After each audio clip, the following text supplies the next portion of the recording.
Arosemi esi eye nra anwumre abra na abobe nontu entemu ho. Hai na de pabonefo ne eye de wanya ba bi ko ehyaase ewo mo nkomomo. Omo wiase no omo ko ya akwakwotena ha.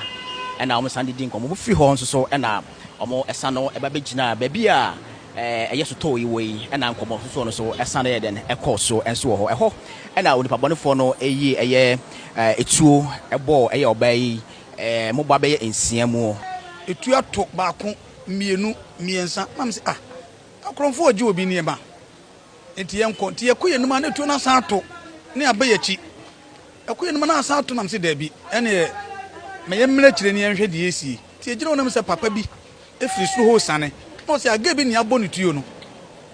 enti yenko hwe ti yenua baako ne di kan ko no se madwo na to ne abo ne tuyo no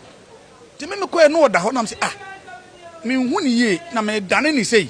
na mu sei ono enti me hwe ni din na me de me se mia ne bo hwe se oba hu mi a on hu me ti me hwe ni din na me me so se prekupe na se onya no hwe mu se mia me nua ba kokofa aka ba ne etam ni hye mu ene de no ko na kasa ne ni nyemu no na be ma ba ko bi gira on de on ohu ya kasa na ogina ho to me mbusa no se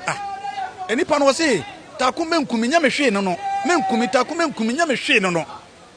to ese wo bonu baako no no se takum nya mehwe no aso ne yem se nya mehwe no menkumi na nya mehwe no no to ese wo pagya na tade se no di tuo na hye ne yem pay no dia bonu ko ho pay 6 bullets a police for ba ho e be 5 ye no achi na police for sa ba no msa be hu 1 bullet